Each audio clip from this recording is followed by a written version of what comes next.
نحمده ونصلي على رسوله الكريم اما بعد فاعوذ بالله من الشيطان الرجيم بسم الله الرحمن الرحيم رب اشرح لي صدري ويسر لي امري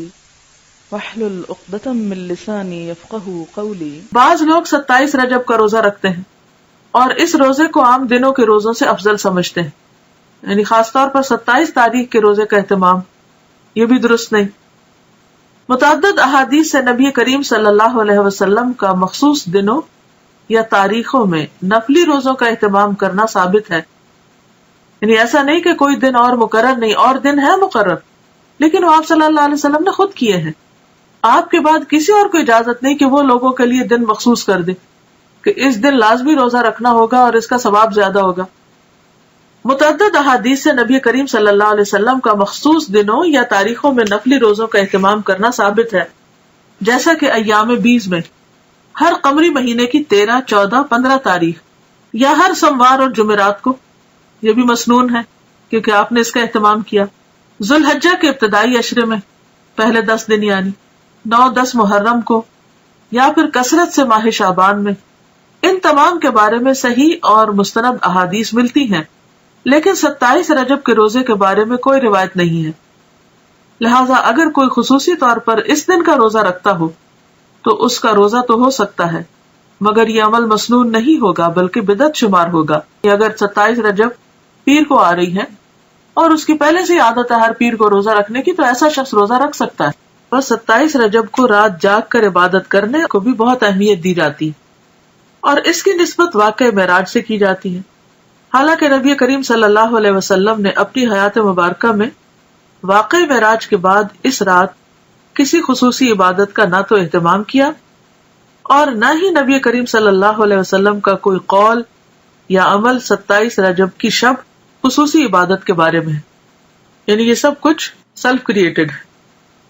نہ تو آپ نے ایسی کوئی عبادت کی اس رات، نہ صحابہ نے روزہ رکھا، اور نہ ہی آپ نے کوئی ایسا حکم دیا۔ آپ کے جانثار صحابہ کرام یا ازواج مطہرات میں سے بھی کسی نے اس کا اہتمام نہیں کیا، لہٰذا ایسے تمام طریقوں اور کاموں سے بچنے کی ضرورت ہے جو دین کے نام پر نبی کریم صلی اللہ علیہ وسلم کے بعد ایجاد کر لیے گئے ہوں، یعنی اپنی طرف سے کسی چیز کی پابندی نہ اپنے اوپر اس طرح فرض کے درجے میں کرنی چاہیے اور نہ ہی کسی اور کو اس کا پابند کرنا چاہیے۔ واقع معراج کے ظہور کی حقیقت اپنی جگہ مسلم ہے، یہ واقعہ تو پیش آیا ہے، مگر یہ بھی ایک حقیقت ہے کہ اس کے رونما ہونے کی تاریخ کے بارے میں کم و بیش 36 مختلف اقوال ملتے ہیں، 36 ڈفرنٹ ورژنز ہیں۔ بعض کے مطابق یہ واقعہ ربیع الاول میں ہوا، بعض نے رمضان، بعض نے ہجرت سے چند سال بعد اور بعض نے چند ماہ قبل کہا۔ اس کی حتمی تاریخ کسی صحیح حدیث سے یقینی طور پر ثابت نہیں کہ واقعی یہ 27 رجب کو ہی ہوا ہوگا،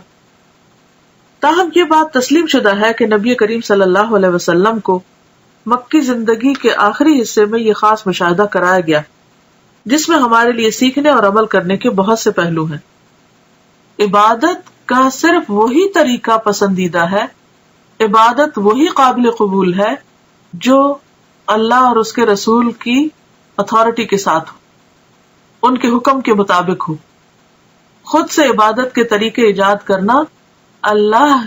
کی اتھارٹی میں یا اللہ کے حکم میں دخل دینا ہے، اور یہ انتہائی غلط چیز ہے کہ جس کام کے لیے ہم انٹائٹلڈ ہی نہیں، جو ہمارا کام ہی نہیں، اس میں انٹرفیئرنس کیسی؟ عبادت کے طریقے بتانا صرف معبود کا کام ہے، عابد کا کام نہیں۔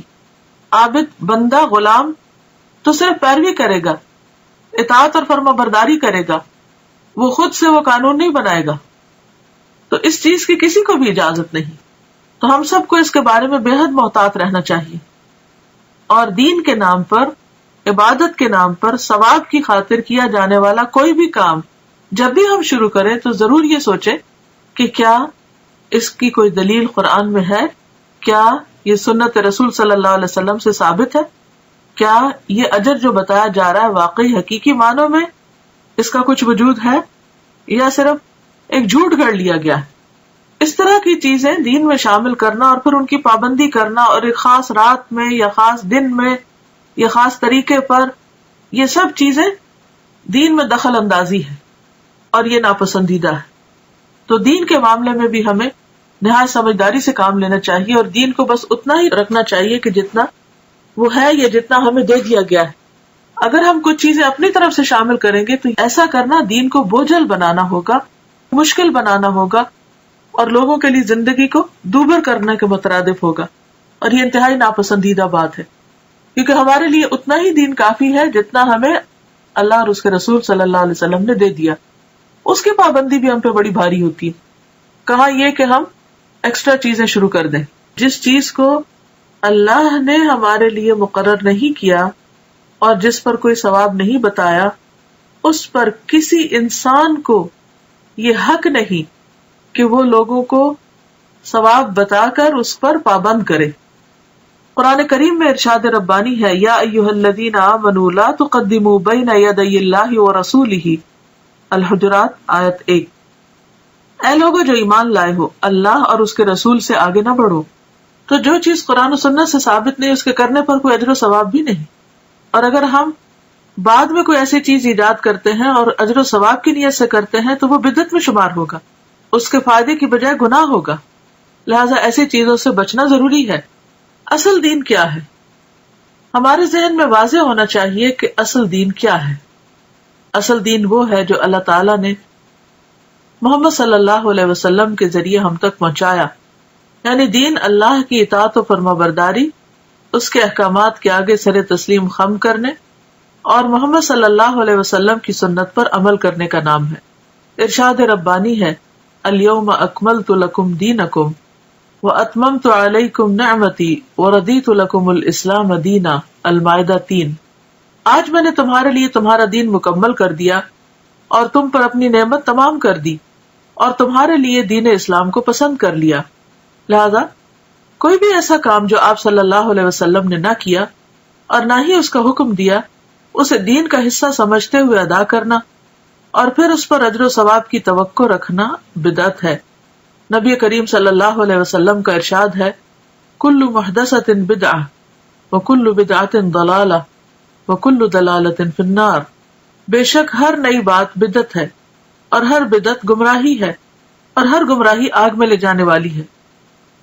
بدعتی کے بارے میں رسول اللہ صلی اللہ علیہ وسلم کا ارشاد مبارک ہے کہ اللہ تعالیٰ بدعتی کی توبہ قبول نہیں کرتا جب تک کہ وہ بدعت ترک نہیں کرتا۔ یہ صحیح حدیث ہے ترغیب و ترہیب کی، یعنی ایسے شخص کی توبہ بھی قبول نہیں ہوتی جو ان چیزوں کو چھوڑتا نہیں جو دین کے نام پر اس نے خود ایجاد کر لی،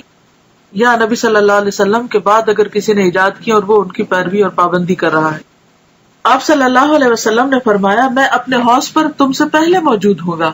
اور تم میں سے کچھ لوگ میرے سامنے لائے جائیں گے، پھر انہیں میرے سامنے سے ہٹا دیا جائے گا، تو میں کہوں گا کہ اے میرے رب، یہ میرے ساتھی ہیں۔ لیکن مجھ سے کہا جائے گا کہ آپ نہیں جانتے انہوں نے آپ کے بعد کیا کیا نئی چیزیں ایجاد کر لی تھی۔ یہ صحیح بخاری کی روایت ہے۔ تو اس سے آپ اندازہ لگائیں کہ اگر کوئی شخص دین میں نئے طریقے ایجاد کرتا ہے اور ان کی پابندی کرتا ہے اور ان کو فرض کے درجے پر لے آتا ہے، تو قیامت کے دن ایسے شخص کو نبی صلی اللہ علیہ وسلم کے حوض سے پانی نصیب نہ ہوگا اور آپ اس شخص سے خفا ہوں گے کیونکہ اس نے دین کو اپنے ہاتھ میں لے لیا۔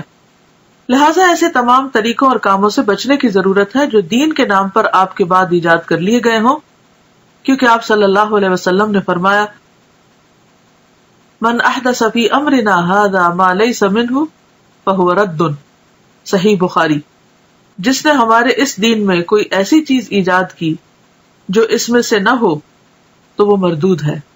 یعنی ریجیکٹڈ ہے، قابل قبول نہیں۔